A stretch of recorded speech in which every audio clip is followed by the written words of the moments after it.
Greetings from Podcastville. It's Wednesday, June 12th. The podcast is brought to you by Tushy. Listen, Tushy is the best bidet out there, portable bidet that you could get your hands on.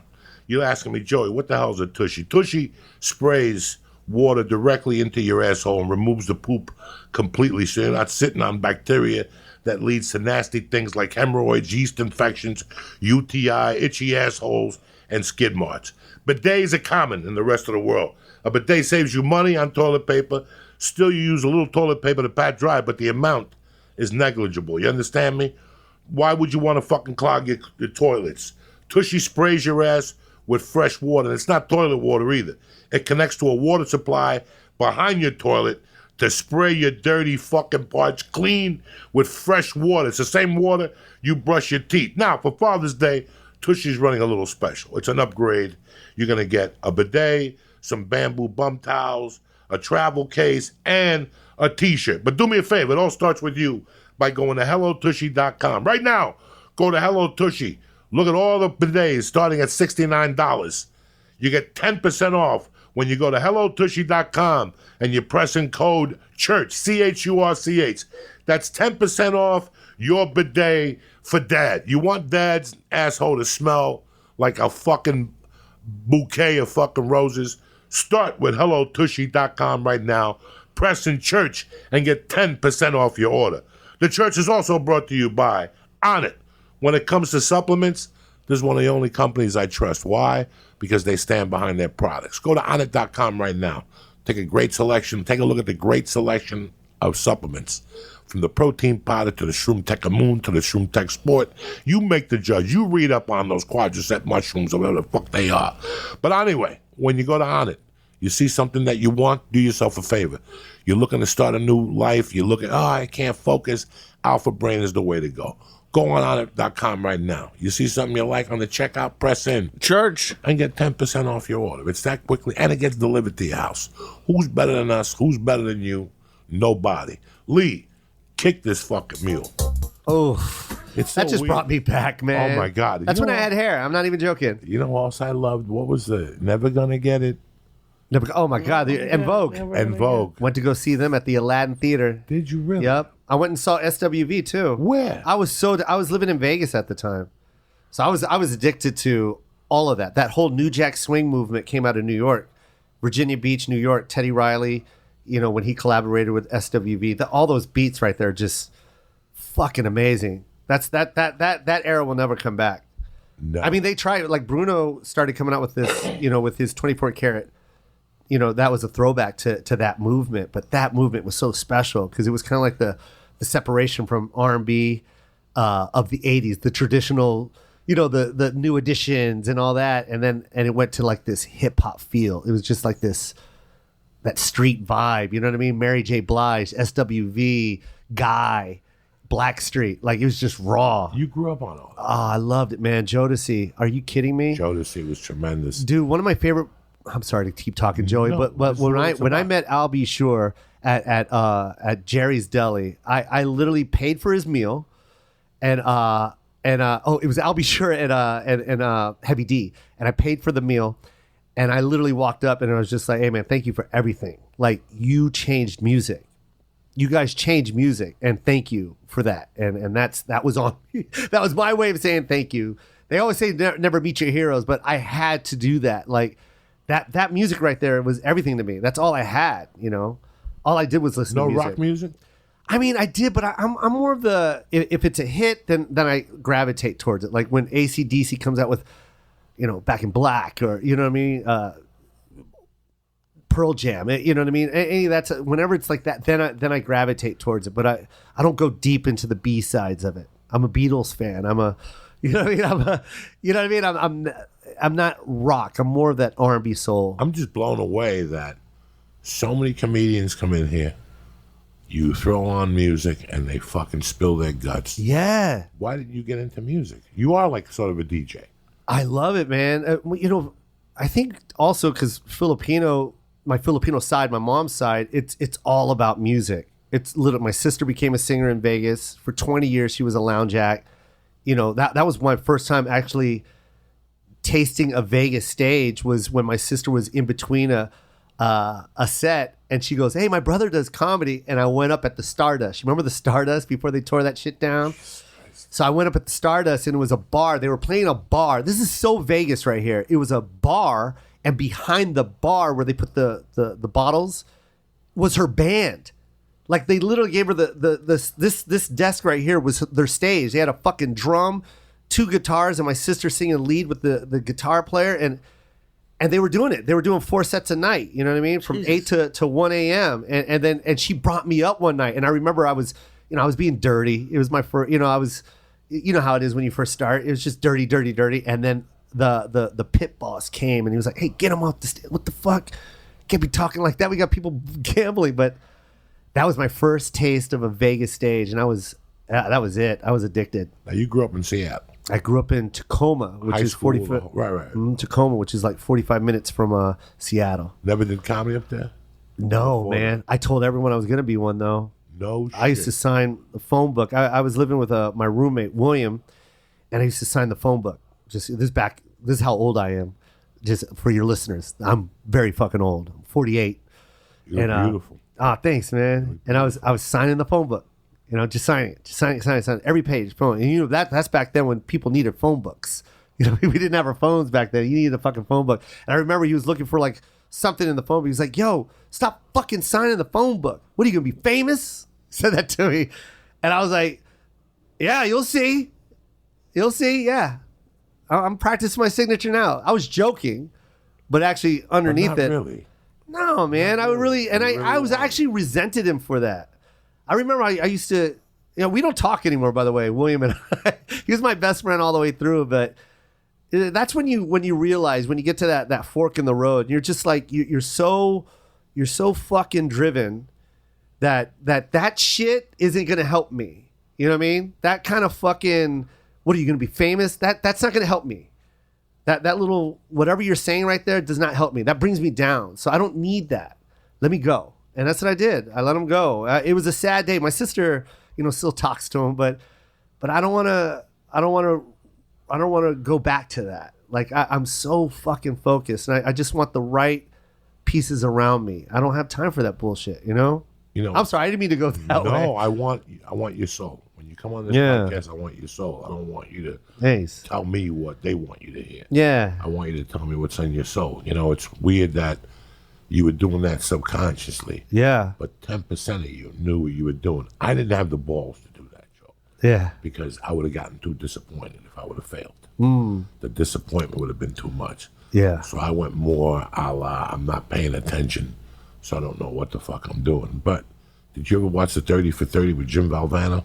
Oh, yeah, man. The first practice, he made them cut the nets. Yeah. To practice being champions. So amazing. That right there, you look at that and go, how come I never thought of that? Yeah, man. He made them cut the nets to see how it feels to cut the nets down. Mm-hmm. And they got a taste of that. That went into their subconscious, and it just clicked. Yo, they manifested and it. it works. It works. And you know what's crazy, Joey, is how he did that in the 80s. Like right now, a lot of people are kind of in touch with that now about manifestation and really believing in it and telling yourself. But imagine back then when that wasn't out. No. There was only a few people that really thought like that. You know what I mean? And they did it. And he was one of them, man. I don't even think he told people he had cancer. Did he? No. You know what I mean? I don't even know if he actually knew or what, but I think he kept that to himself. Kept it to himself. Right? And it's just so. like fucking amazing. It's just so amazing that I don't know. It's cool to see people manifest their future and really taking a hold of whatever it is that they're passionate about. Fucking, what's that dancer that went bankrupt and whatever? It doesn't matter. MC Hammer? MC Hammer. MC Hammer used to sell albums at the comedy store. Yeah. People will say he would back his car up and sell albums out of the store. Jesus. Bro, I was watching a documentary on Hammer. Oh, yeah, you are good, Joey. That's true. Right? Goddamn, That's yeah, a true story. because I was watching the documentary and he had a deal with Capitol Records and he turned it down. I'm going to make up a number. Let's just say it was $1 million deal, okay, which is a lot of money for a rapper back then, right?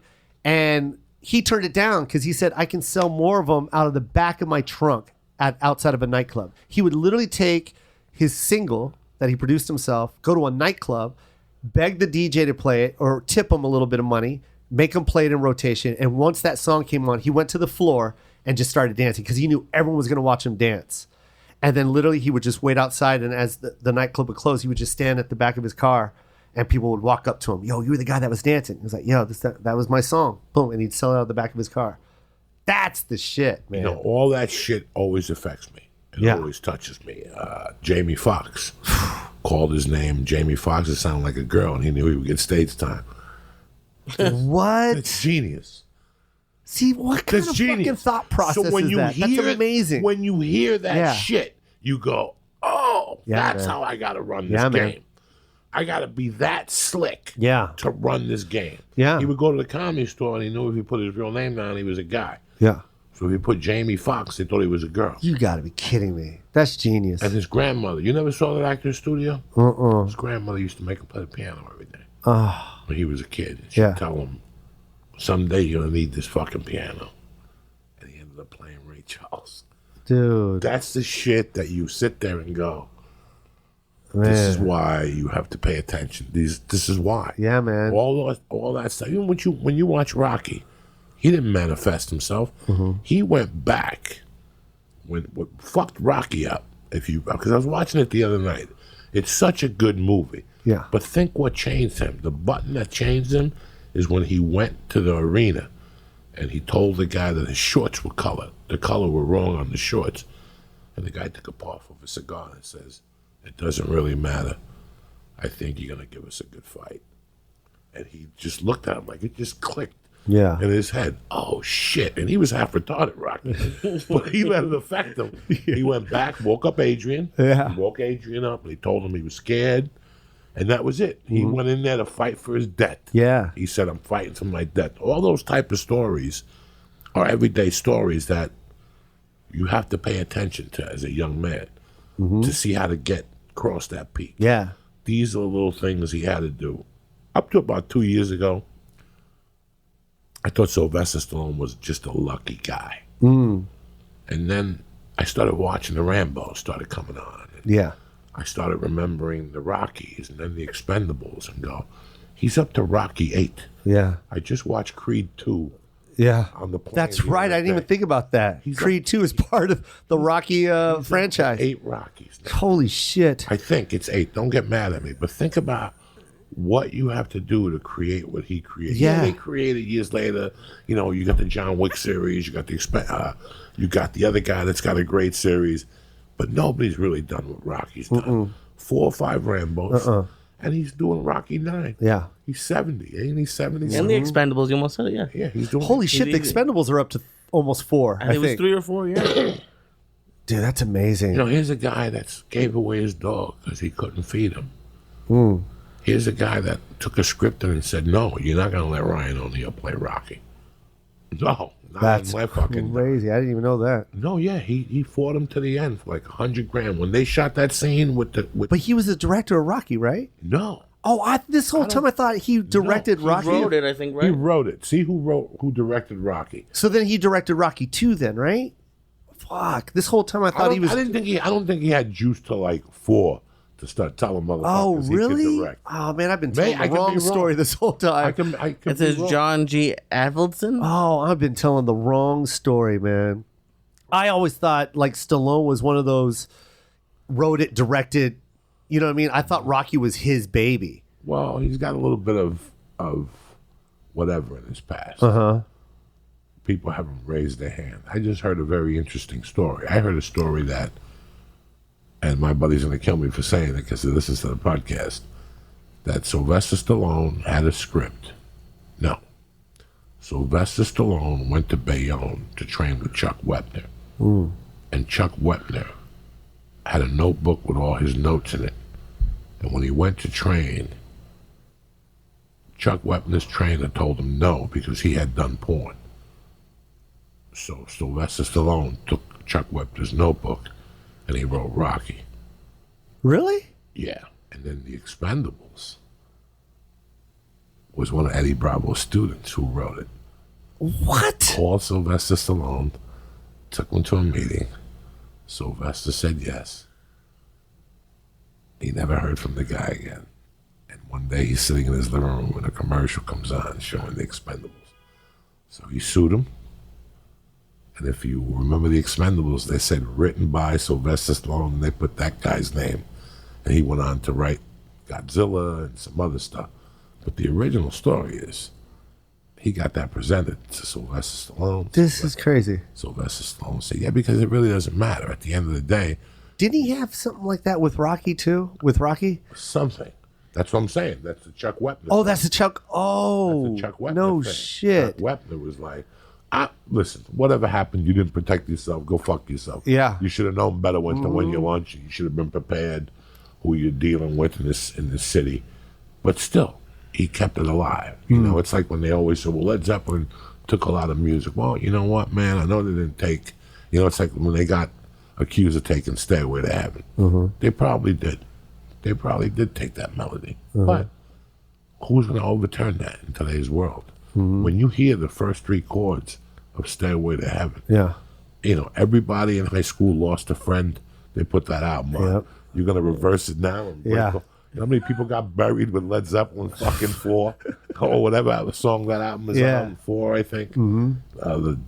They call it something, that album. You know how many people got buried with that Led Zeppelin album? But these stories I tell you about Jamie Foxx, and I got 1,000 other ones that really, Ricky Ricardo, Yeah. was his parents sent him from Cuba to a private school because Batista was out of control in the United States, in Cuba, out of control. Yeah. And they knew they were next.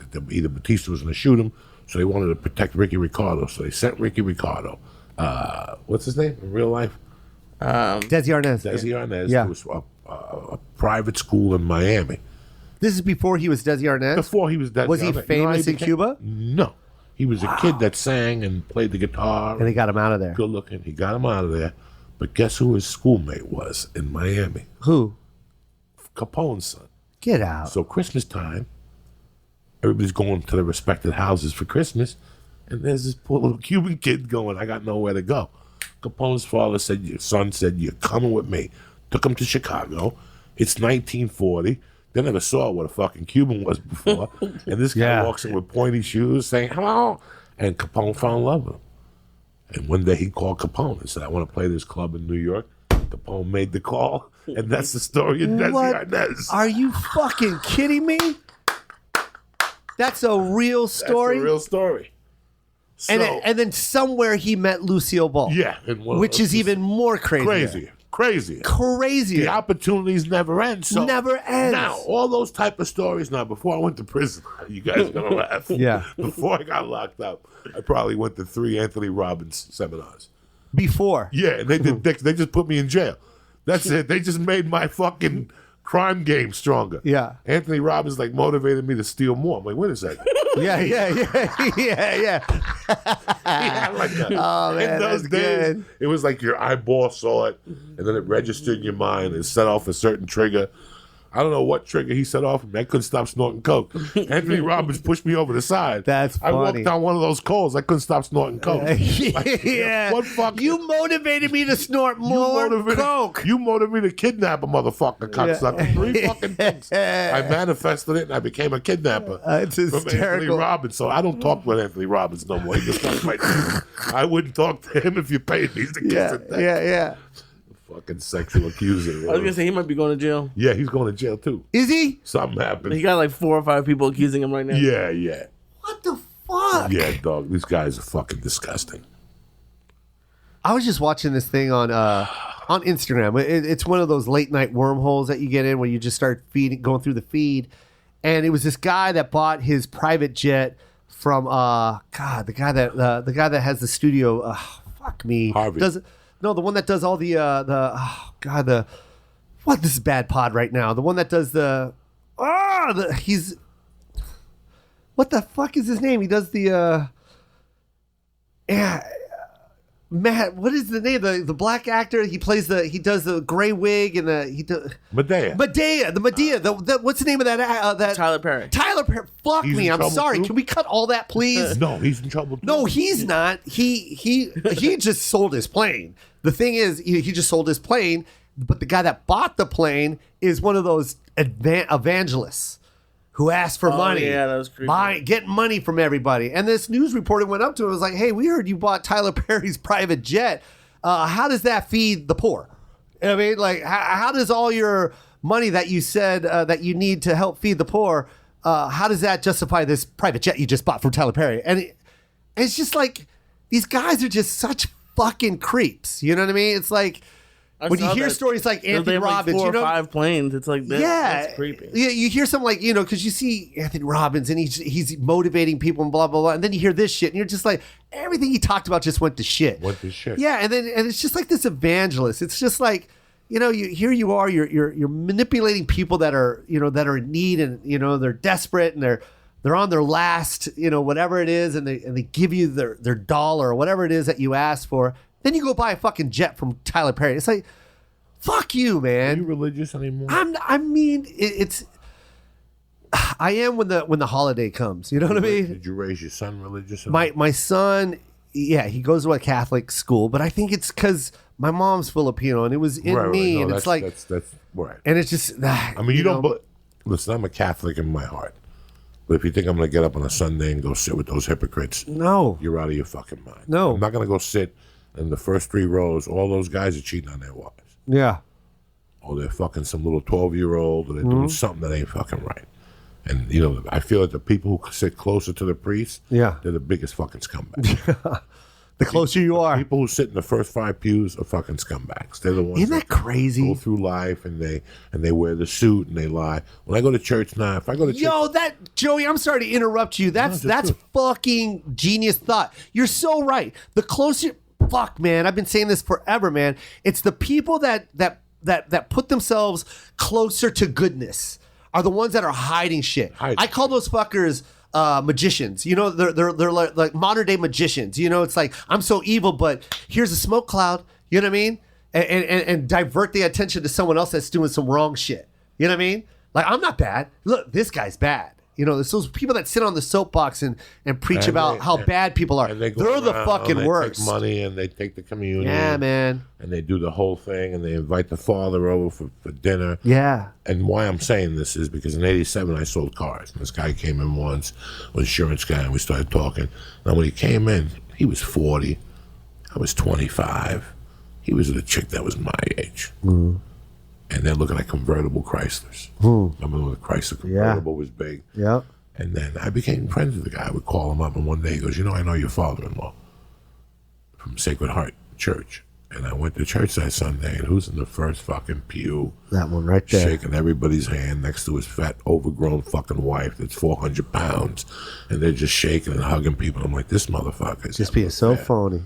And I told my father-in-law, I threw him under the bus. And my father-in-law goes, that guy's been a piece of shit for 30 years. You didn't have to tell me nothing. He goes, I can't stand it. He sits in the first fucking row. That's so true. And that's when I put that.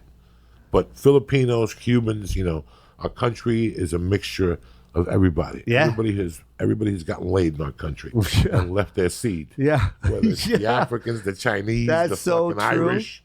There's so many different, You go to Asia, you will find a Gonzalez, and that's the truth. That's the truth. You'll find a Santos. Well, wasn't Tony Gonzalez Filipino? Yeah, man, I have a Gonzalez in my family. Yeah, Gonzalez. I have a De La Fuente and a Santos and too. I know a Diaz, but spelled with an E. Yeah. In Philippine, I met him years ago. He still talks to me on Facebook and he comes to the shows. Isn't that crazy? It's a fucking crazy place. But the Catholicism level, like Edwin San Juan's uncle was a priest. Yep. He has another uncle that went to church every day. The people that have Mercy's godparents, they're church people. Yep. They don't miss church. They drink till 4 in the morning and play dominoes and eat lumpia and the whole fucking thing. Oh, yeah. Everybody's ready for Mahjong. church. Mahjong. They'll go. The carne, the fucking really good beef. Yeah. Asada. Yeah. That fucking beef shit. tapa. Beef tapa. That shit puts you. I don't fuck with the pigeon. No. It scares me a little bit. I don't think we eat pigeon, Joey. Yes, they do. Filipinos eat pigeons. You always got magicians outside the house, fucking with sticks. We want our pigeons back. You got a magician protest? You got a Filipinos. You see magicians out there. Hilarious. We want our lumpia back. You can't eat our utensils. Remember last year when they made that movie Clown? Yeah. About 2 weeks later, this is not a joke. It was in the paper. They had a parade, a thing where a bunch of clowns went down to protest that movie because they were losing work for the summer. Remember, it came out like Stop in it. April. You're talking about it? Yes. So Come when that on. movie came out, people were canceling clowns left and right. That's so clowns funny. said, "That's it, enough." And they went down The clown was Dangerfield? they- The clown was Dangerfield? 2,000 clowns went downtown with suits on, saying, "Take the movie out. We're losing summer work and shit," because the movie came out and fucked up all the people were canceling clowns. That's funny. Like, fuck it, get Aladdin. Yeah. Get a, get a Power Ranger. Yeah, go get a fucking Aladdin, get a Power Ranger. My God. Oh my God. It's some of the shit people do. Is your daughter into like for the birthdays hiring like a Power Ranger or a Spider-Man?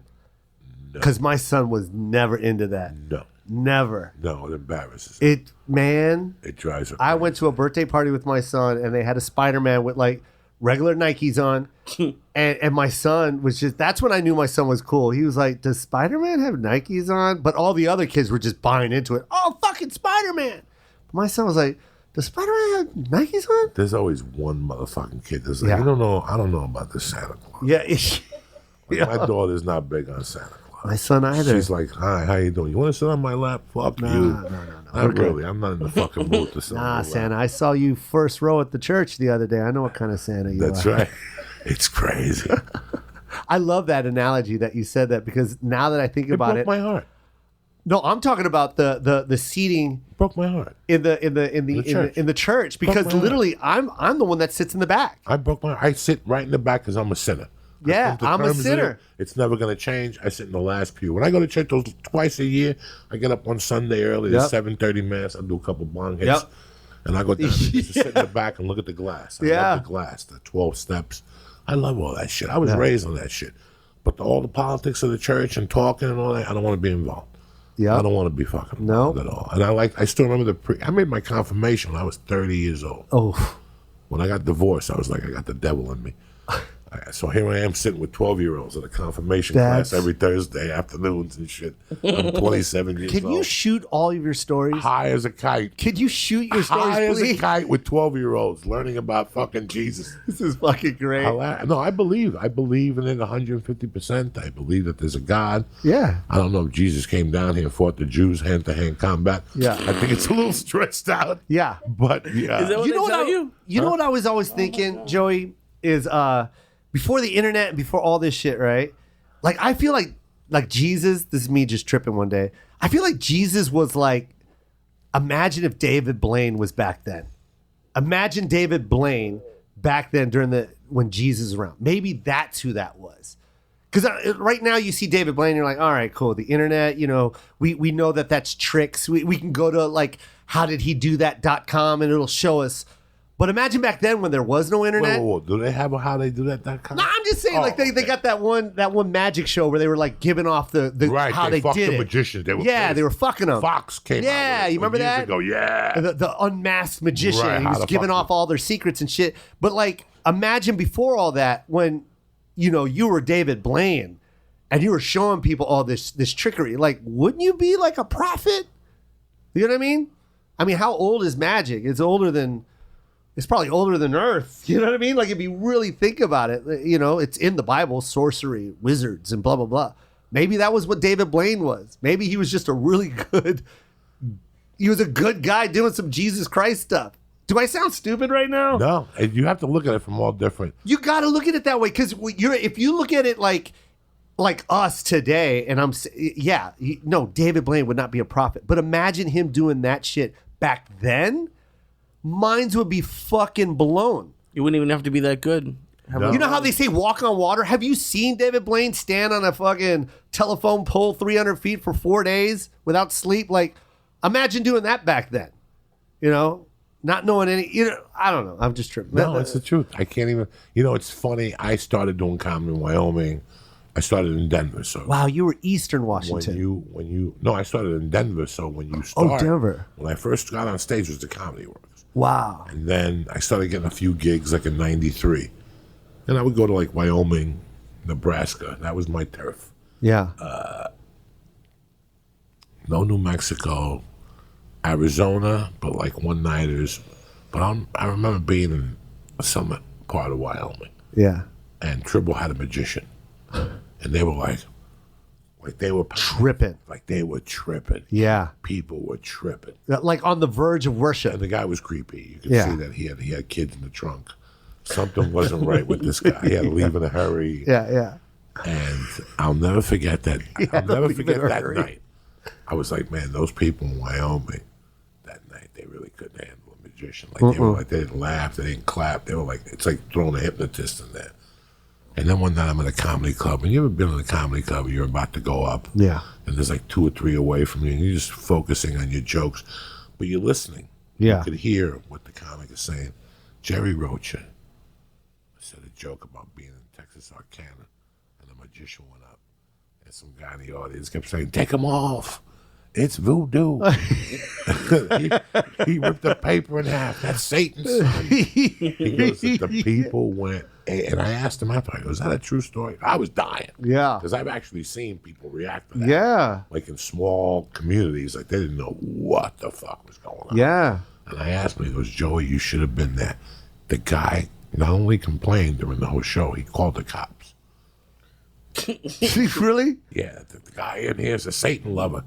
He's doing magic tricks. Only people who believe in Satan do that type. The guy called the cops on the magician. That's so funny. 911. Do you? What I think Satan's on stage right now. What comic magicians do you remember? Now, I opened for, my sister used to open for a magician. That was the funniest shit ever. So a band.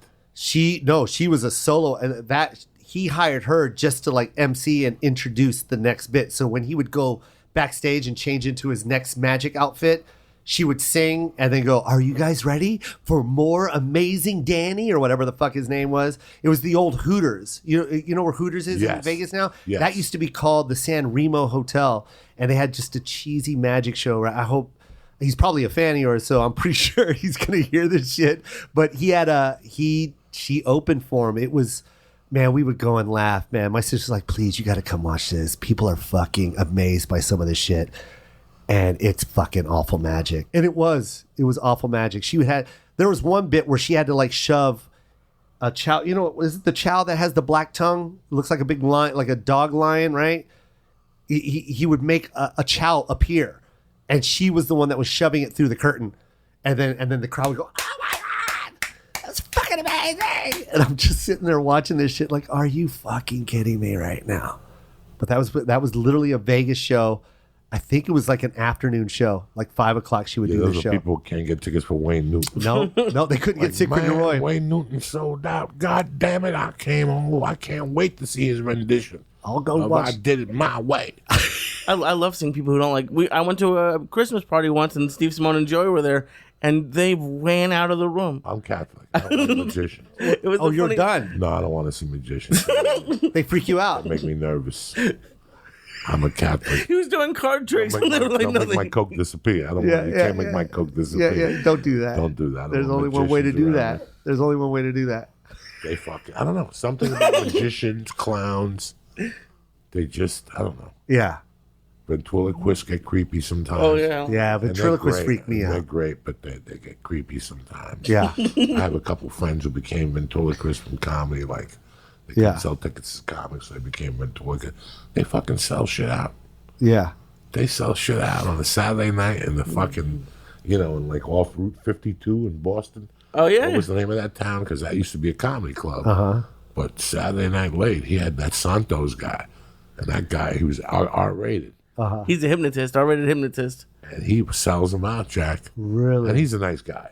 I met him a couple times. He's always been very nice. I would open for him because as a feature act, you would feature for the headliner. He had 3 rooms at the Club 56 or 52. I don't know where this is. This is in Boston 15 years ago. Wow. This guy's dead and buried. What's his name? Ron something. Selma, Ron DeLuca, Ron something like that. A comic here said, you're never going to get into Nick's or the other place, the big Bill Blumer writes. Comedy Connection. The Comedy Connection. Yeah. But this guy loves L.A. comics. So he brought me out with Stanhope. Nice. So he would bring me out with Stanhope, and I would do... You did like 7 shows in 2 days as a feature. Jesus. At $100 a show. Yeah, man. And he would give you like a $200 bonus. You could eat lobster. Dude. He had lobster there, clam chowder, whatever you want. He was selling out like that. It's where Jay Leno's from. Yeah. What's the name of that town? Newton, Lowell, something like Lowell. that. Okay. So he had like this built-in next to it is a Puerto Rican town. A lot of Spanish people. Yeah. Next to it. So he worked off that. It was a bad neighborhood. Yeah. He was where Jay Leno was from 4 blocks away. Like if you crossed the fucking road and you went 3 blocks, he took me over there and showed me his house. So it was in Jay Leno's hometown. He worked where he lived. And he was pulling numbers like that. He had Club 52 or 56. Listen to what he did. Oh wait, he owned it. He owned it. What? So what he was doing was What? Well, the name he's from Andover. Andover, yeah. Andover. Oh, Mass. okay. Club 56 was in Andover, Mass. So they had a rule: if you worked for him, you couldn't work for Bill. Bill laid down the law. But when you're a feature, Bill wasn't going to work you unless a headliner brought you to the Comedy Connection anyway. Yeah. In those days, they weren't really hiring features. Why would they bring a feature in? They got Boston's 39,000 features. Exactly. But this guy brought features in because of that reason. Yeah. So he would do 7 o'clock in the run room was Tina and Tony's wedding. I mean, he went all out. Wow. Then the big room was the comedy would be, Stanhope or Rogan or Gabriel or you. And then you would do 2 shows in that room. Mm-hmm. So Friday you would do Worcester at the Aku, a Chinese restaurant, always puke. They would drink those fucking Scorpion bowls. Wait a minute, I know what you're talking about. Yes, we all did it at one time. Are you talking about I know exactly what you're talking about. And then you look on the tables and they had the lava flows. The lava flows. And people would always puke there. So 2 shows and there was always a fist fight. Are you serious? Worcester, That was it. Always. That was Friday nights. And then Saturday you headlined. But most comics got hip. Most names got hip. And they're like, we're not doing Worcester. We'll just fly in. Yeah. I remember Chris Titus said, I don't do Worcester. Yeah. I only do Andover Friday and Saturday. I can't take Worcester. A lot of guys are scared. Yeah. So he would headline. He would have Worcester Friday, his club Friday and Saturday. So the whole weekend, the guy would do close to 10 shows. Jesus. So one main headliner, Tina and Tony's wedding, a second main room show, and a local show. And then midnight was Frank Santos, or 11 o'clock was Frank Santos. They have a few of those in Massachusetts. The Chinese with the upstairs, there's comedy. It's great. That's fried rice crazy. and comedy. Fried rice and comedy. San Francisco does the thing for Jewish people. They hire for Christmas. Oh, They bring Wendy Liebman up, a Jewish comic. Oh. It's just, that's funny. It's a comedy show for Jews at a Chinese restaurant. Oh, I love it. I'd go to that. When you first moved to Vegas, what year was it to start comedy? 1989.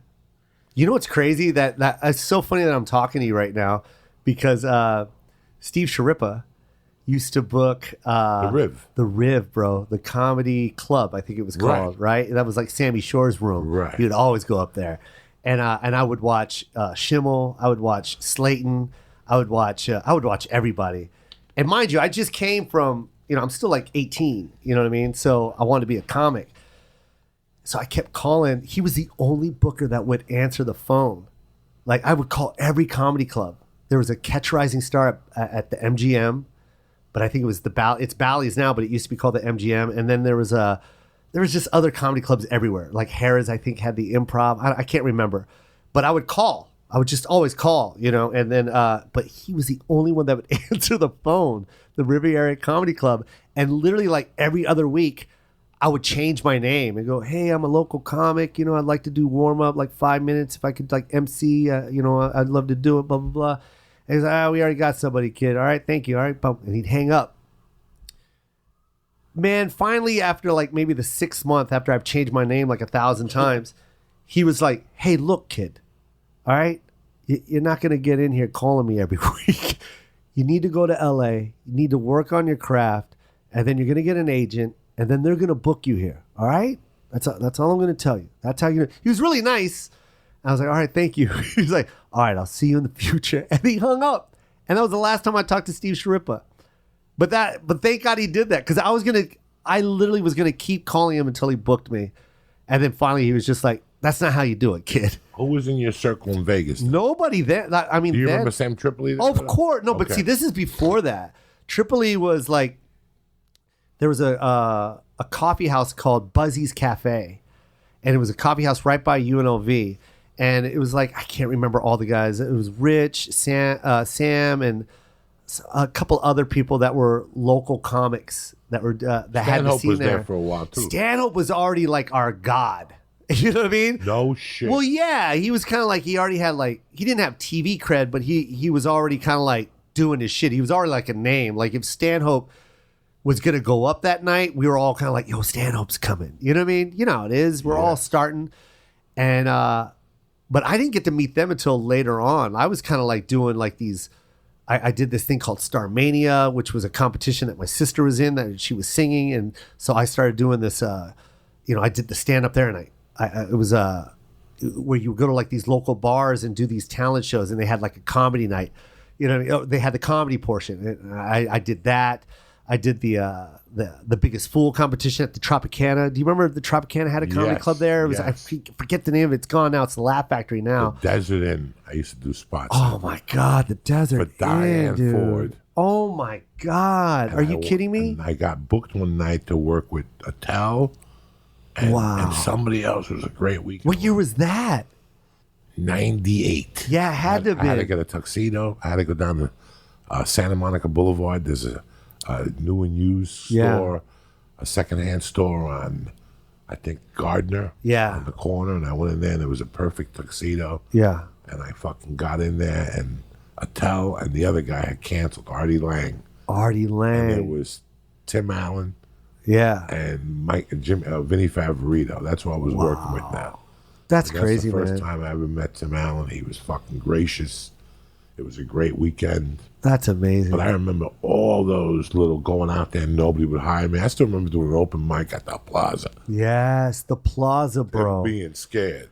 You should be. People don't really know now either. They don't really know that old downtown. 98 was scary, dog. Yeah, man. I did a couple shows down there. But see, this is before the big dome over old Las Vegas. You know, now they have this big little dome. Yeah, you could zip line now. It wasn't like that back then, man. It was, it was a pretty scary area, North Las Vegas. The Plaza and the Fitzgerald. I didn't know how. I remember doing a gig when I did the thing for Netflix, and we went outside. Where did we stay for Netflix? Golden Nugget. I remember staying at the Golden Nugget. That's where we shot. We shot close to there. When did you do that? I'll never forget. It had to be 97. The Canyon Club. Yeah. Had a club in. It was like the Hard Rock in downtown, and the guy called me Lance. Yeah. Great guy, and he goes, "Hey man, I don't know if it's gonna work. How about I give you a plane ticket and a couple $100? Just bring out a friend. We'll get you a hotel room at the Golden Nugget and try Comin." It was brutal. Really? Bombing bottles. Wait, this was in the Golden Nugget? This was at that club he had. Okay. Whatever the Canyon Club is, they had a version of that in Vegas. Out there. Downtown. And he was trying to promote it. He had the Plasmatics doing 11 o'clock, which brought people in. Yeah. He needed something at 9, so he wanted to give comedy a break. Oh, my God. So for like 6 weeks, we tried to book it. He would fly me in every Wednesday, and I would do that with 2 other, I think I took Tripoli one time. It was horrible. Wow. It was horrible. He paid you like a flat 300, but it was, 13 people at 8 o'clock in Vegas. And People don't know about that old Vegas. And I still remember waiting for a ride from him the next morning, thinking I'm going to have to do something with my life. This just isn't working. Yeah. I finally get on the road. I'm finally in Las Vegas, and I'm performing for 3 fucking people. Oh. And then I got into Vegas, and I got into that club with the swords. Excalibur? Catch a Rising Star. MGM. No, before they went into the MGM, or after it left the MGM, it went into the hotel that they give you swords. It's themed. Is it Excalibur? I think it was the Excalibur. Is it the Excalibur? And it had to be Monday through Sunday. Oh, Joe Coy, if I didn't get stabbed by a sword one time, I didn't get stabbed 200 times. That's funny. They gave me the keys to the employee cafeteria. Unbelievable. And I'll never forget picking up a piece of turkey, and the end had like a mark where somebody tasted it and put it back. You have no, bro. People really don't know I know that food cafeteria, by the way. The disappointments. Yeah. Like when you're doing comedy, you don't tell nobody. Nope. Because you don't want your family and friends to say, you got to quit. You can't live like that no more, eating rotten turkey. This is shit that you can't tell people. Nope. They don't know the grind. Rogan brought me into that Riviera one time. And I had... You guys played the big room with the upstairs. Yeah. Because there's 2 rooms. Right? This is during news radio up at the top. Yeah, so you get Rogan took you to the nice room. To the nice room. That's where the headliners play. But I don't even know if you could qualify that as a nice room. I know I went off. Back then it was. I went off in there that time. Yeah. And then he went up and somebody made a comment about Phil Hartman. Yeah. And he went off in there. Yeah. So like the set was kind of weird. Yeah. It wasn't that good. But I never forget Sharippa gave me the keys to the employee cafeteria. And that weekend was brutal. It was Friday and Saturday at midnight. Yeah. There were midnight shows. They're X-rated shows. Yeah. You gotta wait till midnight. I didn't expect that. You don't expect to wait till fucking midnight. Yeah. I'd never done that before. Yeah. Like I've been doing comedy 8 years, 9 years. I'd never done a midnight show. And to wait till midnight, I'm like, who does this? Isn't that crazy? But who are you gonna tell? And who's gonna say to you, well, you should quit. You should look for a different job. Like I was heartbroken after I did the rib. I still remember going down there and they too had turkey with stuffing. And the stuffing was rotten. Yeah. Like I remember eating the stuffing and just throwing it away and going, I can't win. I couldn't borrow money from Joe. I wasn't that good of friends with him. Like I felt guilty asking him for $20 to eat. Like it was just horrible. How crazy is it that? And you know what's crazy is no one knows this reference that you're saying. Like these kids now don't know that there was a Riviera. It's gone. It's gone. And they don't know that the #1 show at that time was Splash. That was the running show that was at the Riviera. And then they had another one. Now what was that? It was like before Cirque du Soleil, it was a variety show. They had guys riding in a metal ball on motorcycles. They had go-go dancers. They had jugglers. It was just like this smorgasbord of entertainment, but they called it Splash. It was the #1 Vegas show at the time. Remember they had like a topless review? Yeah, it was called Crazy Girls. Crazy Girls. Yep. Wow. The Riviera was the room at that time. The week we did it, the week I did it with Rogan, we did Friday night, and then Saturday before the show, we went down to the bar to meet another comic who was in Vegas, Norm McDonald, not Norm McDonald, Norm, the first guy, the one that invented smidgets. Oh man. Or something, Norm something. He lives in Montana. He was there, so we went down to meet him, and there was a girl that was a fucking 12. The body, she was beautiful. She was another girl, and she clung on to Rogan. Yeah. And all of a sudden, the security phone said, "Joe Rogan, pick up security." Me and Joe like, "Yeah, go pick up the phone." And Joe comes back all uncomfortable, and he goes, "I gotta talk to you." He goes, "You know that girl we're talking to? She's really a tranny." And I go, "What are you talking about?" Look at her body, and she goes, "She's a fucking tranny." He had no idea. We sat down next to her, and we asked her, and she goes, "Yeah. In fact, I got fired from Crazy Girls. I'm suing the Riviera because they fired me because I was transgender." So after I got a couple of drinks in me, I'm like, "Let me ask you a question. Show me that little fucking bat between your legs." And she's like, "I can't." I go, "Show it to me. I've never seen a transgender little pussy before. Just show it to Uncle Joey. Give me a shot." And Joe Rogan and me were looking right there. She had no panties on. She pulled back her skirt and she gave us a shot with that little bat. And it looked like somebody took a drill bit, the hole, whatever it's called. I don't know what that thing is called. And they held it out and they took it out. They took the dick off. They just cleaned it out and they like sewed a clit onto it. Wait, really? And they just put a piece of artificial turf, like a little, it was like a wig. They have them now for pussies. Little vaginal wigs. Have you seen those? No. You could shave your monkey and order a vaginal wig, and it has like little. Where do you buy this? I have no idea. I just saw it on Facebook. Wait, Joey, this was what year? This is '98. This is like before all the good surgery we have now. Yes. So she was like a trendsetter. She was fucking badass, and she was suing the Crazy Girls. And the NBC had given a developmental deal. That's when reality was going to start being big, and they were going to show her life and shit. Like she could have been lying. Who the fuck knows? But that's the last time. Yeah. I walked into the Riviera. Once she gave me a shot of that. So you don't even know if she was telling the truth? No, but she could have been just showing you a really bad vagina. No, she was real. Oh, it was real? Sharippa saw it on the security. Really? Rogan, he goes, "Before you take her to the room or think she's broken, the damaged goods. Like, don't take it to the room by mistake. She's a man that became a woman. Beautiful. With 3 drinks and a half gram of coke in me, she would have looked out. I would have tore that little man-made pussy apart, dog. You know what I'm saying? With a couple Coke rocks and a Quaalude, at least you could blame it on the Quaalude. I didn't know she was a man. That pussy was good. Yeah. She had ice cubes in her mouth. Yeah. Whatever the fuck you want to say.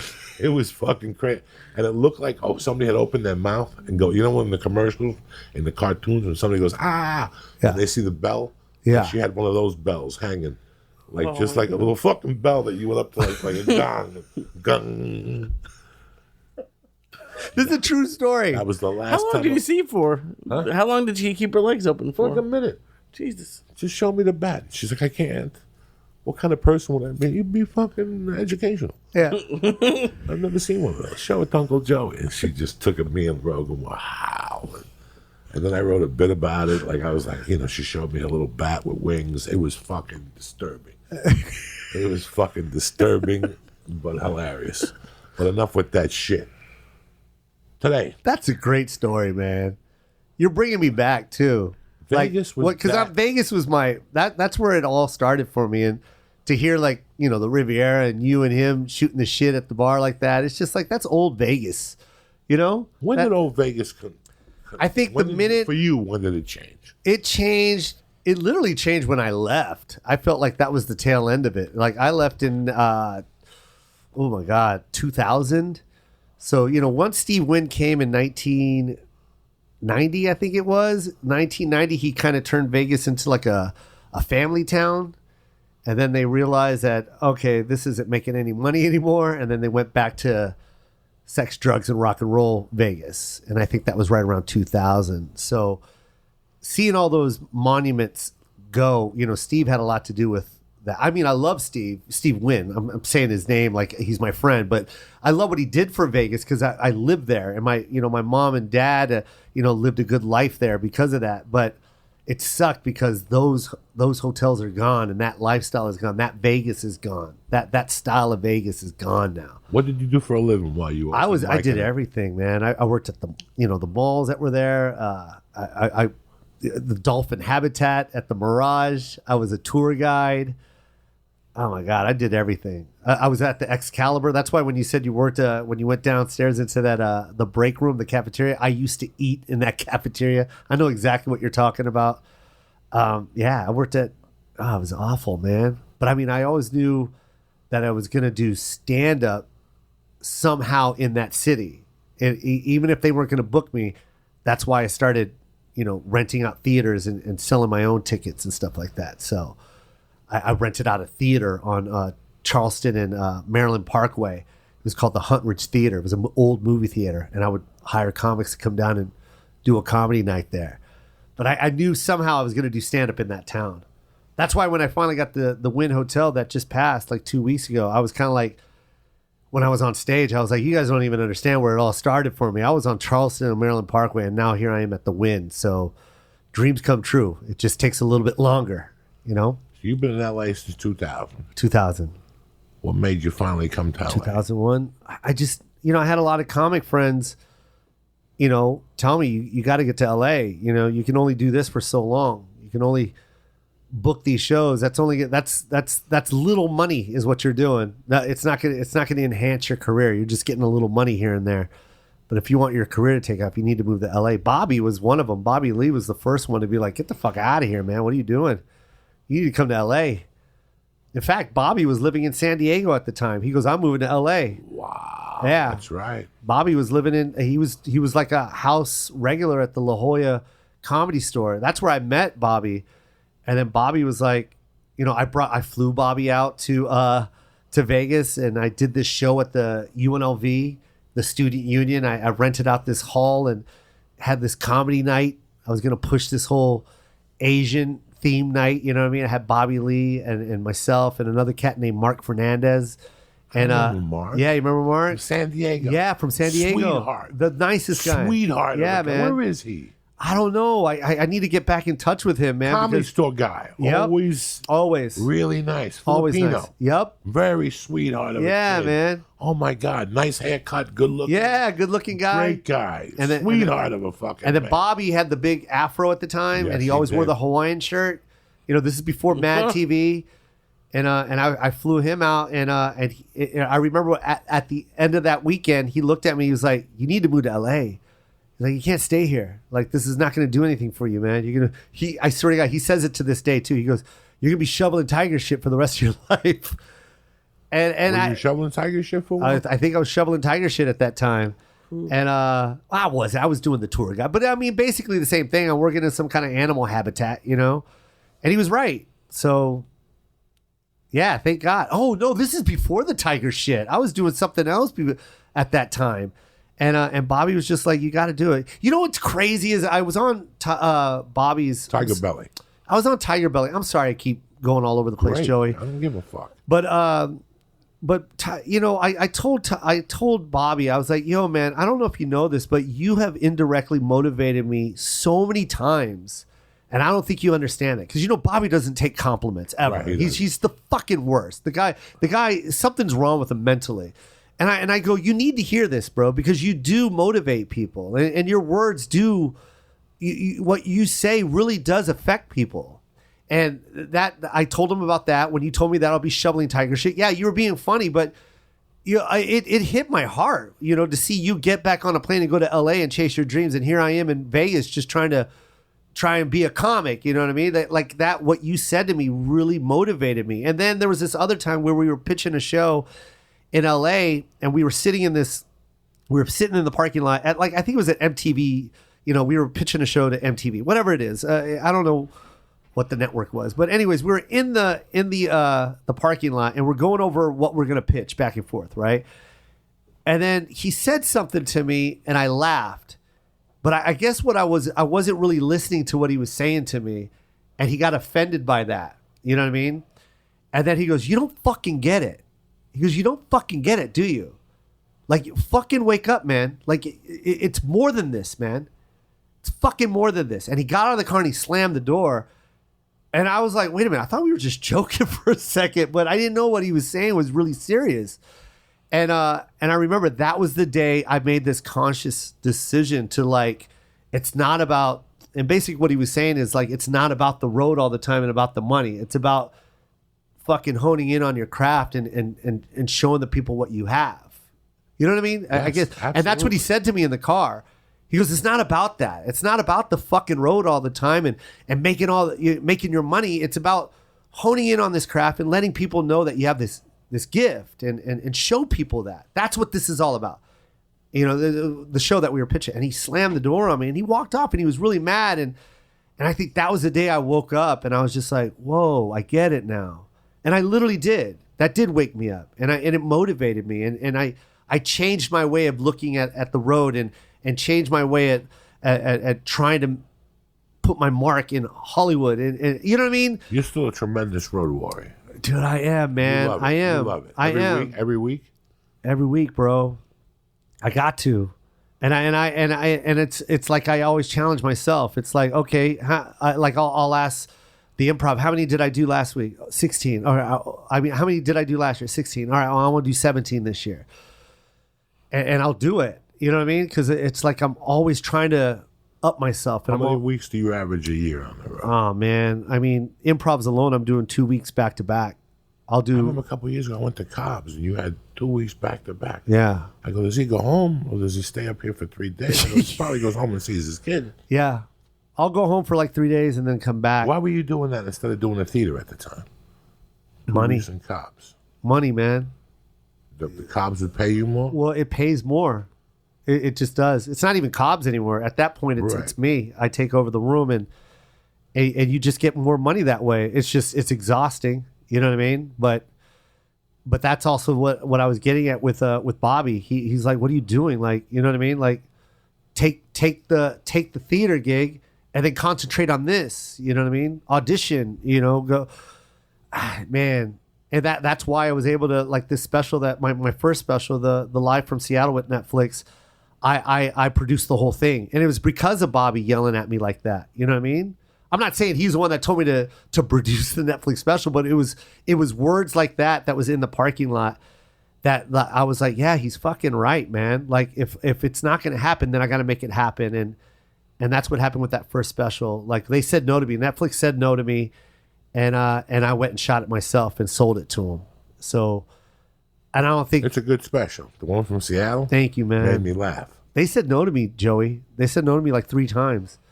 And I shot it myself. And it was so crazy because when I was performing that night, in my head, I was saying to myself, fuck, man, the only person I want to sell this to is Netflix. And they already said no.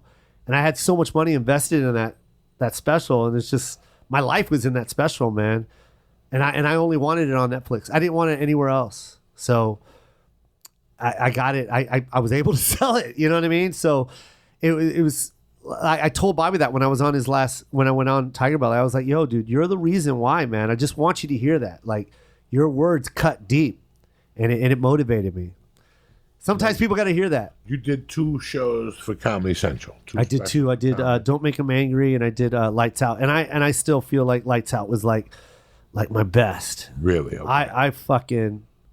Man, that was Better my than- life right there. Better than Live from Seattle? Live from Seattle, I was hungry, man. I love Live from Seattle. Don't get me wrong, but I feel like Lights Out was just like this turning point in my career, and my son was just going to elementary school. It was his first kindergarten, and it was just like the things I was talking about was just so raw and real, and I was just like, I love that special. I really do. It kind of hurt me that they shelved it, and they never really aired it on Comedy Central because I really loved it.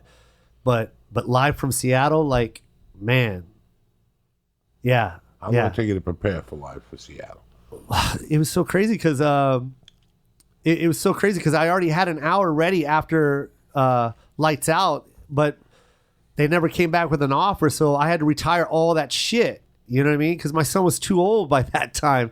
If I would have done that on Live from Seattle, it wouldn't have made any sense because it's like, my son, that was 5 years ago. I think it was 5 years in between Lights Out and Live from Seattle. So it's like I went through like 3 routines by then, and then when Netflix turned me down, I was like, okay, I can't keep passing up on these hours. You know what I mean? I was like, I got to get this one. This one I need to fucking make a special. So if they don't buy it, I'll put it on YouTube or some shit, but I need this special now. So yeah, you see 5 years worth of work right there in Live from Seattle. I remember going to Cobb's and seeing those 2 weeks and thinking to myself, everybody's focused on Louis C.K.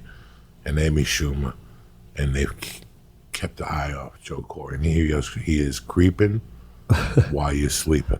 Because nobody's doing 2 weeks at Cobb's. You know, they either go to a theater and do it, but nobody. That's a lot of tickets, 2 weeks at fucking Cobb's. Yeah, that's crazy. That's $450. It holds $450. Yeah, it's $450. Right? Yeah. Fucking 6 shows is a lot of fucking bodies. Yeah, man. I was doing 16. 16. I was doing 6. No, I was doing 16. I was doing 8 a week. Unbelievable. Yeah, that's what's going on right now over at Irvine. I'm doing 16 total for 2 weeks. 2 weeks total, yeah. I saw something. That's like that. That's almost 600. Yeah, Brea. Brea too. You're doing like 92 shows, and you enjoy Ontario that? Instead of doing one big show in a fucking arena. What do you feel? I think what it is I'm so addicted to the interaction and the improv, like ad-libbing, and I feel when I do the theaters, I stay in my little pocket and do my set more instead of really like.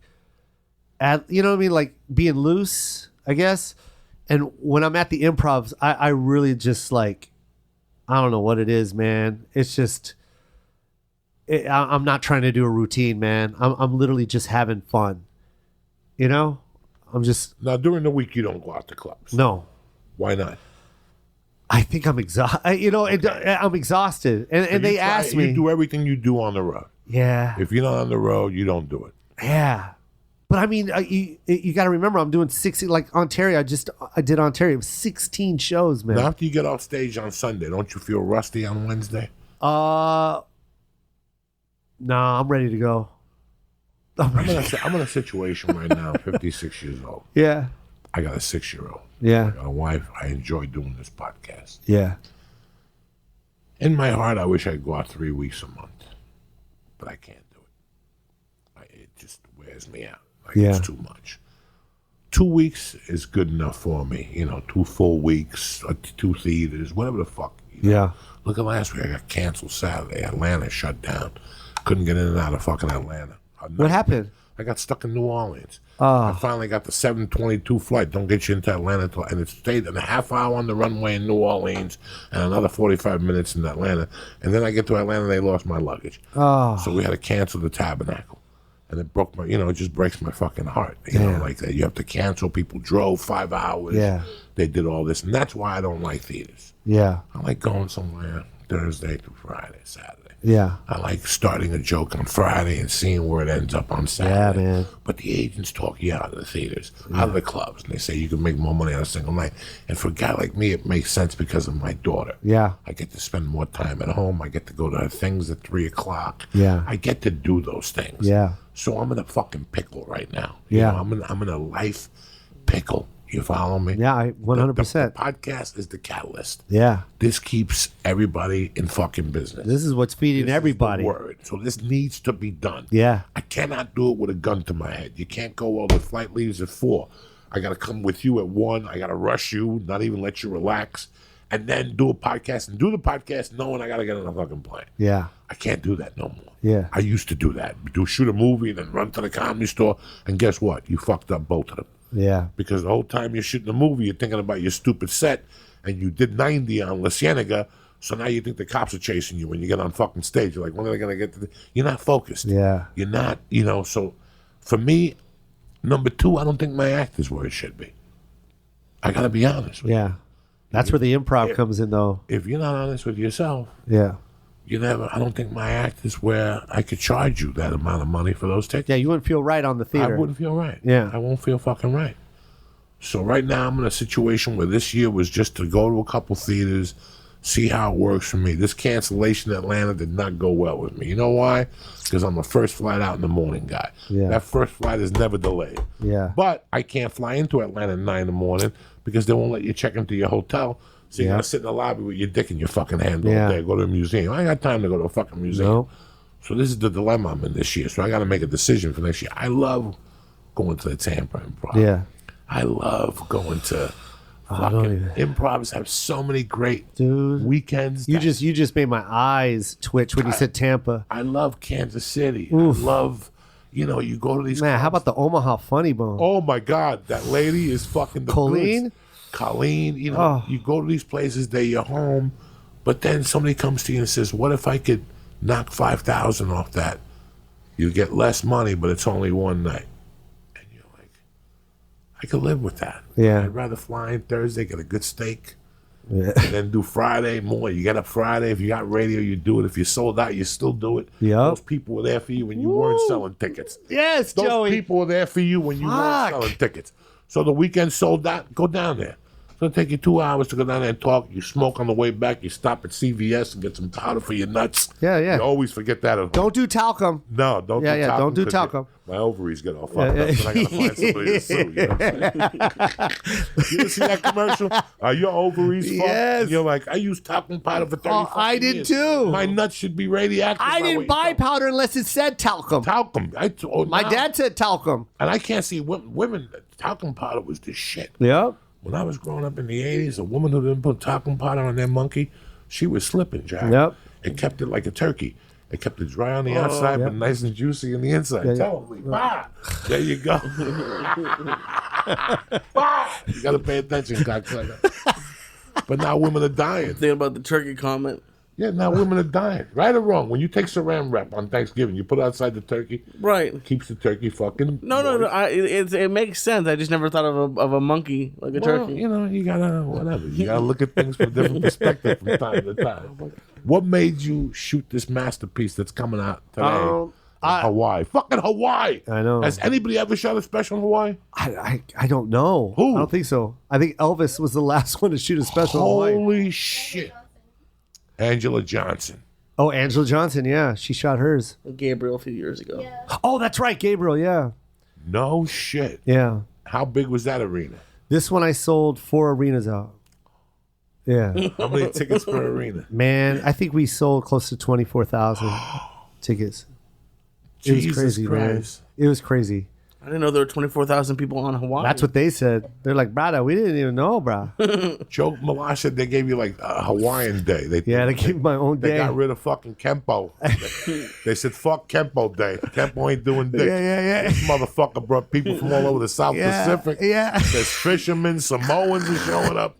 There's We don't give a Romanians, yeah. Fuck, Romanians. Were they Romanians? They got Guamanians. Oh, my God. They had everybody there. When Joe Malash was telling me this shit, who's your manager, Yeah. sweetheart of a fucking Yeah, he's guy, great. I love him with all my heart.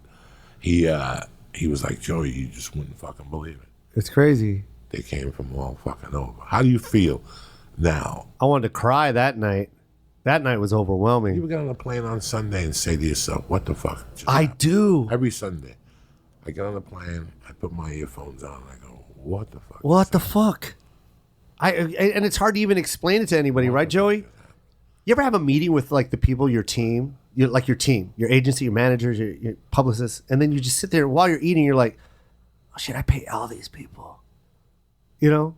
It's crazy. It's even crazy to put your finger on that. Because it's not it's not even easy to explain to somebody else. You know what I mean? That this is my payroll. I'm responsible for this right here. If I fuck up and I'm not funny, they're gone. It's over with. And it's hard to explain that to someone like my mother or my mom that's not in this business and realize that that's my reality, you know? And on top of that, I still have to take care of my mother and my son and my sister and everybody else. Are you married? No, I'm not. You have a baby's mama? And I take care of her. How's you know, her relationship? oh, it's with you? amazing. You It's guys fucking do- amazing. I moved her shit. right next to me. Every time she says something, you just throw a yardstick. Dude. Here's $100 bill. Shut up. She's Filipino? She's half Filipino, half white, like me. Good, so you kept it together. And I move her right next to my house. Literally, my son can go. He can walk to his mom's house in less than 4 minutes. And I told her that. I was like, no matter how successful I get, I will take care of you. You don't have to go get a lawyer. You don't have to do anything. The more successful I get, you will be compensated. I will take care of you. Don't worry about it. I'm not going to let my son live that life, you know, where he's, oh, dad's got all this, and then he goes back to mom's house. Like, I'm not going to do that. Like, we're going to be, you're a great mom. You're taking care You of my had son. such an ideal. I'm very fortunate. I always say that somebody took care of me up there. Yeah. Whenever I leave the house, I go, God, whoever took care of me, take care of my daughter the same way. Yeah. Teach me how to make a right instead of making a left. You know what I'm saying? Like, I'm very thankful. When you and I came from a very thankful career, we worked hard, we hustled our own tickets. Yeah. I used to do in Boulder. Because your Vegas was my Boulder. Bro. And I used That's to crazy. do a Chinese restaurant in Boulder. Little guy, 5'2", his name was Ron. All he cared about was money. I want money. I want money. You make money, we do business. We do comedy. Wow. So I did the comedy show one night. He sold more Mike Highs than he ever sold in his life. Yeah. So he would call me every day. When we do comedy again? When we do comedy again, Joe? Wow. And I'll go down there. So I found out. He would say to me, can I talk to you? How much for Richard Pryor?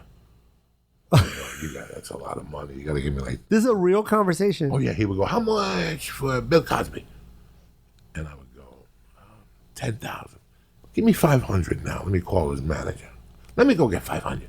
He'd give me 500. His nights off were Monday. I would get any black guy I could bump into. I'd take him to the Chinese restaurant. I go, where's Ron? Ron's not here. Tell him I brought Bill Cosby. That's Bill Cosby. Oh my God. All the Chinese people would hug him. Stop He was it. Bill Cosby. And then I go in there on Tuesday and I go, Ron, where the fuck were you last night? Bill Cosby came in. I missed him. You do that to me. And then he would go, how about Eddie Murphy? Give me 500. I'll bring Eddie Murphy. Stop it. Monday night, I'd show up with Eddie Murphy, some black kid that looked like Eddie Murphy. And I'd go in there Tuesday, get another nickel. This went on for years. How about Fluffy? Tomorrow. I'll have him here this Friday. We sell 300 tickets. I make special. And then Monday, I'd show up again when his day's off. And then one day I actually showed up with something, and I go, he wanted the guy from Monday Night Football.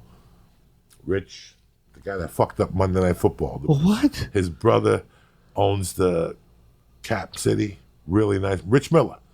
Remember his Oh, bro- Dennis Miller. Dennis Miller had Monday Night Football Oh my God, he did. One night he came to me, goes, I want Dennis Miller. He funny guy. I go, I'll get him here next week. I showed up on a Monday with some white guy. He was there that night. That's not Dennis Miller, you fuck. You fucking You asshole. fucking- I want my money back for Bill Cosby. Bill I want my Cosby. money back for Eddie Murphy. Oh, I had Lenny Bruce in there. I Oh, had the Smothers Brothers. shit. Anybody he wanted, I would bring him. That's- The easy acts were the black ones because, in Chinese people's eyes, all blacks look the same. Jesus Christ. I'm surprised you just didn't use the same black guy every time. Oh my God, you cannot believe this went on. He had a beautiful Chinese restaurant across from a hot dog place called Mustard's Last Stand. Mustard's Delicious Last hot dog. Stand. Delicious hot dogs with jalapeno, Yeah. Chicago style with pickles and Where's this at? Boulder, Colorado. Oh my God. This is a real story. It's a real fucking story. I don't want to leave here, Joey, and go, that fucker fell for it. Oh my God, hilarious! I used to do This is coke. really, and he I would must pay have you for this? borrowed $5,000 from him Jesus. every week to do coke. I'm thinking, Ron, who do you want this week? I want Richard Pryor. He funny guy. He lit himself on fire. He's half Chinese. I'll be here. I'll be here in 2 weeks. I'll have him here. Then I show up on a Monday. I told you Friday. Monday, nobody comes to restaurant. We can only do comedy on Mondays. You pay $10,000. That's a Monday night. You want Friday night? That costs you $100,000. Oh my God. And I'm waiting for him to give me an envelope. We only sit 160 people. He never fucking questioned me at Didn't all. give a the shit. poor bastard. We'll make our money back in food. And I had another brother who was working him on neon because he loved neon. Yeah. Chinese people love neon, so he wanted wonton soup neon. What do you mean neon? Neon that you press and Like the lights open go sign? on. Open sign. So my buddy was the one who put me on to him because he was working him for years. He wanted to open in Chinese. He would fuck up the letters and come back and hit him up for another deposit.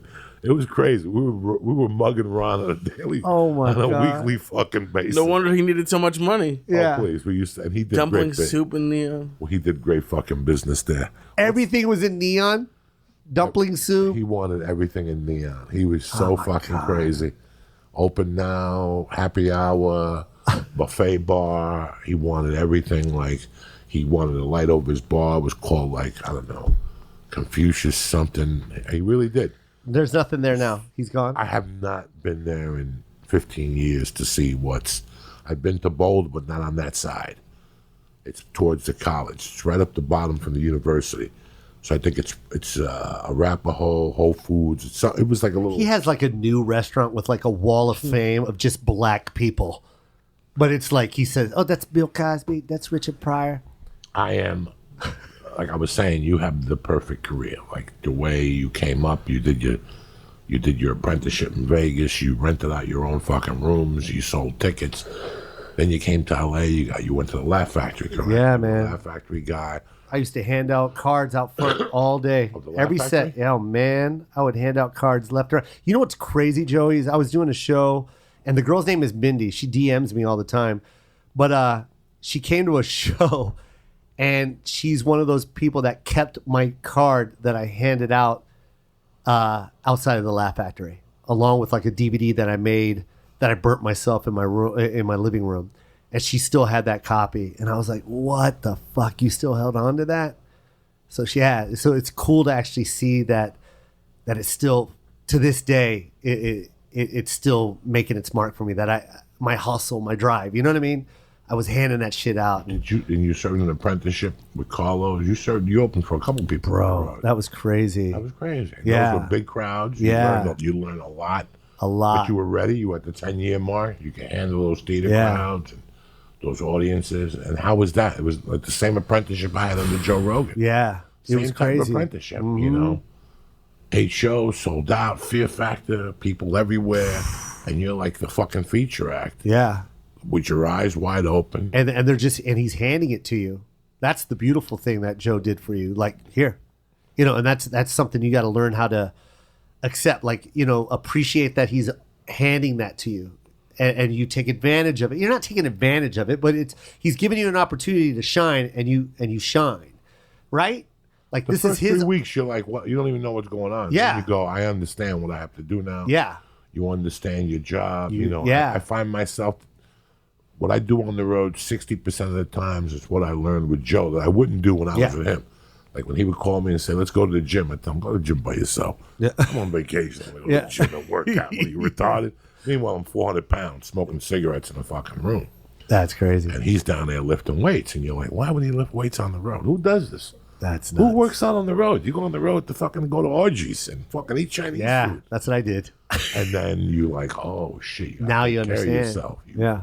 You know, we were talking about before the podcast, you want to smoke pot, you know. People come up to you and give you a hug. And after the hug, they tell you, my kids just got out of the hospital. They all had the pneumonia for a week. And you're like, thanks for hugging me. Yeah. Thanks for smearing that on my chest. I got a meeting with ABC on Wednesday. I guess I'm not making that fucking meeting because you want to fucking hug me and breathe on my neck and tell me, what about the people with armpit odor? You ever have an armpit? You take a show. I love people. I love humans. I love taking pictures with people. But I had to stop taking pictures of people in between the first and second. Yeah. Because I would get armpit on my neck. And then you got to go on stage with that armpit. Like you try to wash it off, but that whiff goes in your nose. Yep. How about wet hand? Oh, my God. Ah, man. That's why wet hand don't bother me. Wet hand bothers me bad. I boil my hands afterward. I put it as hot as I can.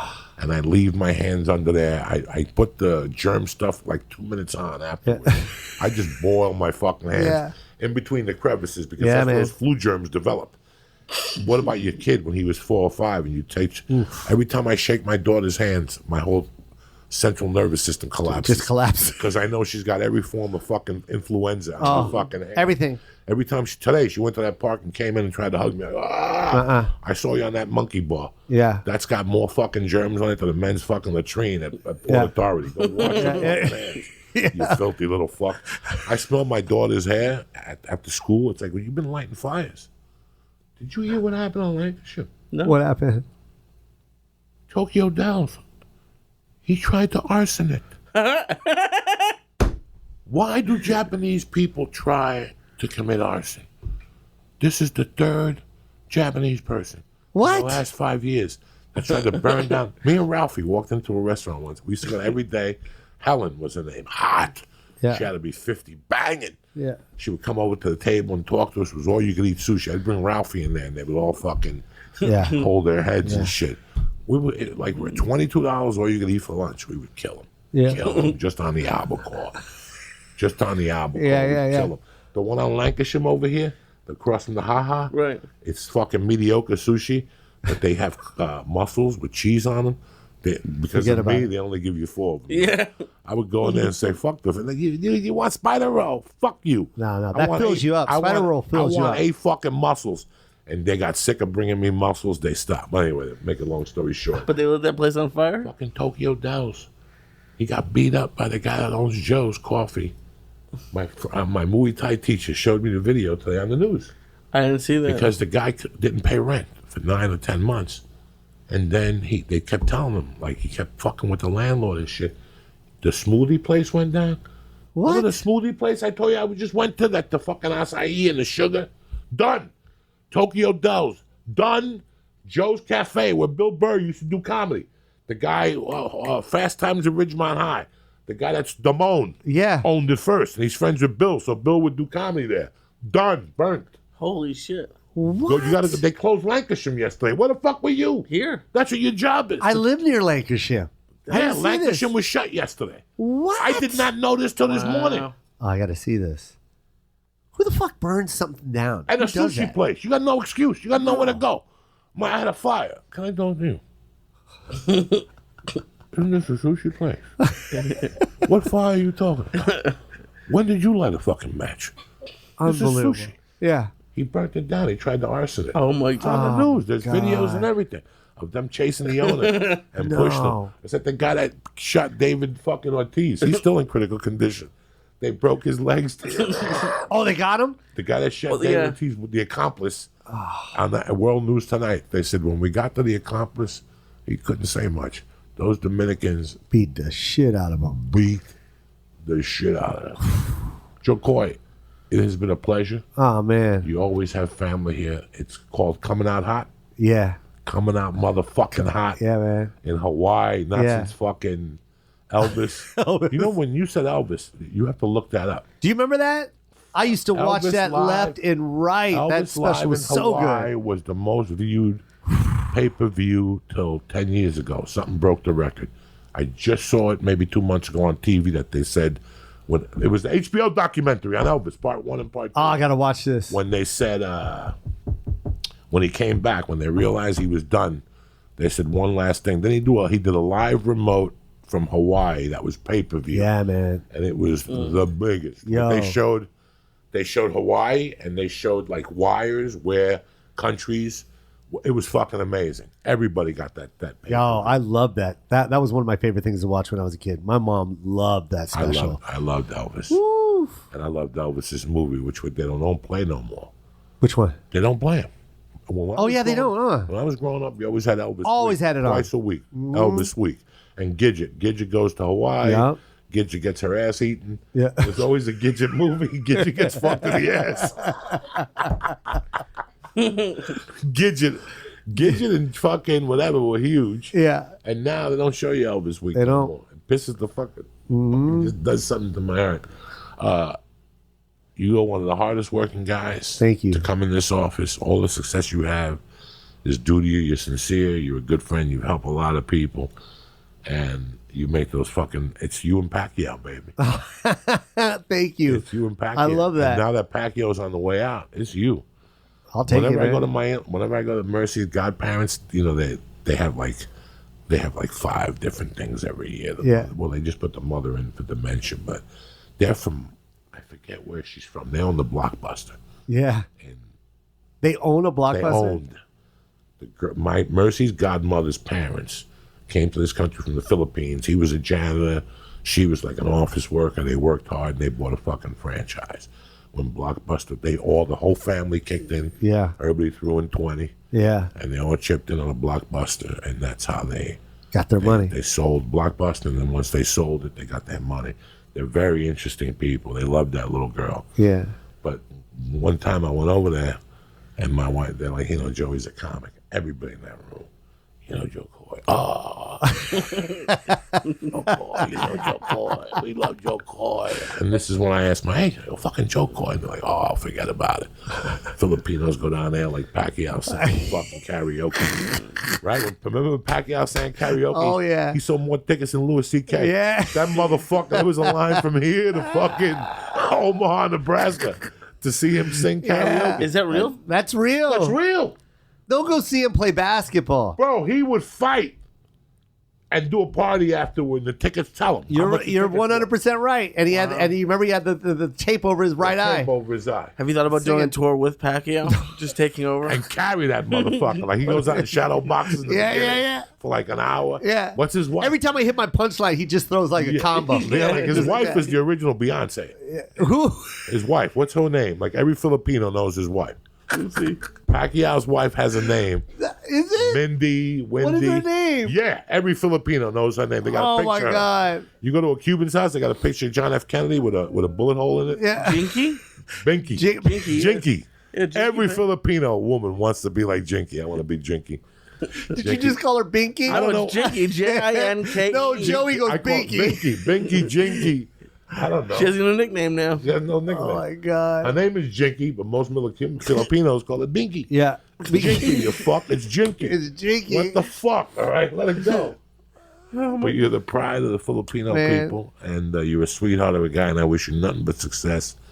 And I know from watching live at Seattle, this one's going to be fucking superb. Dude, thank you so much, So Joey. please, tomorrow night, fucking watch this. Whatever the fuck you download it, whatever the fuck you need to do, just go to Netflix. You'll be on the first page tonight at midnight. Yeah. Or last night at midnight, you'll be on the first page. Hit it, watch the special. I'm gonna watch it tomorrow because my wife leaves for Tennessee, so I'm alone. I can watch specials. I can finish watching fucking Anthony Jeselnik. I got like 10 specials on queue that I haven't watched. But I appreciate you coming here. And you've always got a home here. Are you Joey, I still on love you, Corolla's man. podcast? Yeah, I still do his Do off that- and on. And then you have yours. I got mine, the Koy Pond. Yeah. You do that every week? Can you do it one time? Just call. Dude, I love you, Joey. Just have Malash call me, or have Miss America call Yeah, me. yeah. We'll put it together. Yes. Thank you very much. Dude, you're for the coming best, out. man. Thank you, Joey. And so this week you're where? No, I'm taking time off for this one. How much time you got off? I'm taking just this week, and then and I'm at Thunder Valley and San Diego. Thunder Valley's crazy, man. That's like an outdoor venue. It's like 6,000 or something like that. It's crazy. I don't know how people stand in the fucking heat to watch comedy. Hey, man, It's in the desert, man. You did 20 years of work. They come to see that 20 years. Thank you, man. So, like I said, anytime you want to come on, you want me on your podcast, Yes. just call, brother. It was a pleasure having you today. Love you, Joey. Good luck. Where can they find you? JOKOY. That's everything. .com, Instagram, Twitter, JOKOY. All right. I want to thank my man, Joe Koy. I want to thank the Christ Killer, but most importantly, I want to thank the sponsors who have our back year round. Let me talk to you about something. Wiping your butt with dry toilet paper does not remove all the shit. If you got poop on any part of your body, would you just wipe it off with dry paper? No. Water cleans better than dry paper, my friends. Thankfully, there's now a new sleek bidet attachment that clips onto your existing toilet and sprays your butt completely clean with fresh water. It's called Tushy, and it's the best thing you could do for your little fucking filthy muffler, okay? Tushy sprays fresh water into your asshole to take away all the UTIs, the itchy assholes, the skid marks, yeast infections, hemorrhoids. That's what Tushy does for you. Wet wipes are worse for the environment than toilet paper. They're terrible for the environment, and they cause fucking anal fissures. You don't want that type of fucking anus fissuring, do you? So go to HelloTushy.com right now. They got bidets starting at fucking $69, and they run with a 60, I think a 90-day back guarantee. But let me tell you something, Lee. How long have you had your bad day for? Years. I've had mine for years. Does your big ass crack it? No. Neither does mine. So that just goes to show you it's fucking quality. We both got motherfucking bidets. I don't know about Lee's neck, but I know his asshole smells tip-top magoo. Why? Because he's got the Hello Tushy bidet. Right now, they got a Father's Day bundle that includes a Tushy bidet to upgrade your toilet to a porcelain fucking throne for a king. Don't you want that for your father? It comes with bamboo bum towels made of 100% bamboo fibers, a Tushy travel case. You can take your little Tushy fucking anywhere. And also, you got a Ask My Butt t-shirt that you know your father's got a sense of humor. All these items bundled together, I'm going to give them to you for $125 for dad. If your dad's not worth $125, you're a sack of shit. So do me a favor. Go to HelloTushy.com right now. Preston Church. And get 10% off your order. Do you look forward to pooping? Get your fucking Tushy. You're going to fucking run home to take a shit. Because when that little water hits your asshole, there's no better feeling. You understand? But hey, we could talk to your eyes are green. Go to HelloTushy.com right now. Go look at the great selection of bidets they got starting at $69. You see something you want for dad? Hook them up. All right? It's fucking Father's Day. You know, go fucking stop being such a fucking cheapskate. So go to HelloTushy.com right now. Press in. Church. And get 10% off your order for dad. If you're not doing it for yourself, do it for dad. Get him a bidet and get yourself one. You've been looking like a stinky-ass motherfucker yourself. The church is also brought to you by On It. When it comes to supplements, this is my company. I've been working with them for 7 fucking years. And I'll tell you what, from the protein powder to that old chocolate powder they used to have that tasted cacao, whatever the fuck it was, to the Shroom Tech Sport, the Shroom Tech Immune. They have DMT, not DMT, that oil that you put in your coffee in the morning. MCT. MCT. Listen, On It is the leader in fucking supplements. How do I know? Because I fucking live it, motherfuckers. The Alpha Brain is their flagship product. If it doesn't work for you, if you don't like it, they'll give you 100% money back guarantee, and they don't want the product back. Who else does that? Nobody, you filthy fucking animals. Go to onit.com right now. I can't help you with the kettlebells and the club bells, but as far as the supplements are concerned, I got your back. Go to onit.com right now and press in Church on the way out to get 10% off your order delivered right to your house. I want to thank Hello Tushy. I want to thank On It. Most importantly, I want to thank you guys for having my back. Do not forget this Saturday night, I am at the Ice House Comedy Club, and then on the 29th and 30th, I'm at the Columbus motherfucking Funny Bone. I'm still waiting for a makeup date for Atlanta. I'll keep you guys posted because we're looking for a Saturday, so all you guys that drove could still come out to the show. You know I appreciate you with all my heart, and I'm very sorry about what happened with Delta.